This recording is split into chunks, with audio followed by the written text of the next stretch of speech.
Hello dear students, আজিৰ এই ভিডিওটোত আলোচনা কৰিম মেট্ৰিক আৰু হায়াৰ সেকেন্ডাৰী ৰিজাল্ট কেতিয়া দিয়াৰ সম্ভাৱনা আছে। তোমালোকে হয়তো বহুতে সাৰ্চ কৰি আছা ৰিজাল্ট কেতিয়া দিব, হয়তো বহুতো ইউটিউবাৰে ভিডিও বনাইছে, বহুতে আনুমানিক কিছুমান ডেটস দিছে। মই এই ভিডিওটোত আলোচনা কৰিম একদম একুৰেট মাহটোত কথা কম। তোমালোকে ভিডিওটো হেকলৈ চাবা, আগে পিছে কেনেকুৱা ৰিজাল্ট দিয়া হৈছে, কিমান তাৰিখে কিমান ষ্টুডেন্ট এপিয়াৰ হৈছিল মেট্ৰিক আৰু হায়াৰ সেকেন্ডাৰীত, এই বিষয়ে অলপ আলোচনা কৰিম। তোমালোকে নিজে নিজে গম পাই যাবা ৰিজাল্ট দিয়াৰ সম্ভাৱনা কেতিয়া আছে। ইয়াৰ লগত আৰু এটা কথা কৈ থাও যে ৰিজাল্ট লৈ ইমান ফ্ৰাষ্ট্ৰেটেড নহবা। তোমালোকে ফিউচাৰ প্ল্যানিং কৰি থাকা, তোমালোকে ক্ৰ্যাশ কোৰ্স কৰি থাকা, স্কিলৰ ওপৰত কিছুমান অনলাইন কোৰ্স আছে এইবিলাক কৰি থাকা। তোমালোকে হয়তো কিছুমানৰ যদি ইন্টাৰেষ্ট আছে কম্পিউটাৰৰ প্ৰতি, কম্পিউটাৰৰ কিছুমান কোৰ্স তোমালোকে কৰি থব পাৰা। এতিয়া আগবাঢ়িছো যে 2020 চনত মেট্ৰিকৰ ৰিজাল্ট কেতিয়া দিয়া হৈছিল। 2020 চনত মেট্ৰিকৰ ৰিজাল্ট জুন মাহৰ ফাৰ্ষ্ট উইকত দিয়া হৈছিল। 2021 চনত কোভিডৰ কাৰণে পিছুৱাই গৈছিল, জুলাই মাহৰ লাষ্টত দিয়া হৈছিল। 2022 চনত জুন মাহৰ ফাৰ্ষ্ট উইকতে দিয়া হৈছিল।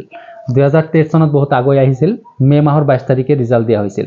এতিয়া কথা হল এইবাৰ মেট্ৰিকত কি হৈছিল, 4,25,924 জন ছাত্ৰ ছাত্ৰী এপিয়াৰ হৈছে।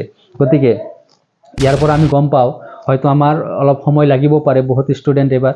আৰু লগতে আৰু এটা পজিটিভ তোমালোকৰ এইটো আছে যে যেহেতু তোমালোকৰ 45 মাৰ্কস কিছুমান সাবজেক্টছত কি হৈছিল এমসিকিউ বা ওএমআৰ শিটত হৈছিল। গতিকে এইখিনি চাওতে কম্পিউটাৰাইজড কৰি চোৱা হ'ব, গতিকে সেইখিনিত বহুতো সময় হয়তো ৰাহি হ'ব।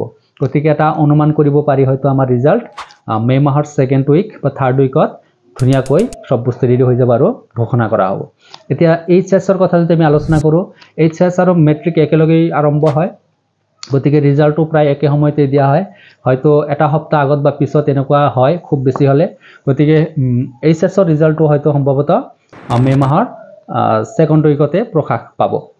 ইয়াৰ লগত এটা কথা কৈ থাও যে ৰিজাল্ট সম্বন্ধে তোমালোকে ফ্ৰাষ্ট্ৰেটেড নহবা। তোমালোকে হয়তো সেইদিনা বা তাৰ আগদিনা টুইট পাই যাবা, ৱেবছাইটবিলাকৰ নামবিলাক তাতে প্ৰকাশ পাই যাব। ৱেবছাইটত যাই তোমালোকে কেনেকৈ ৰিজাল্ট চাব লাগে সেইটোৰ বিষয়েও মই ভিডিঅ' বনাই দিম, লগে লগে তোমালোকে চাব পাৰিবা। আজিৰ ভিডিঅ'ত ইমানেই। Hope you enjoyed the video. Thank you for watching.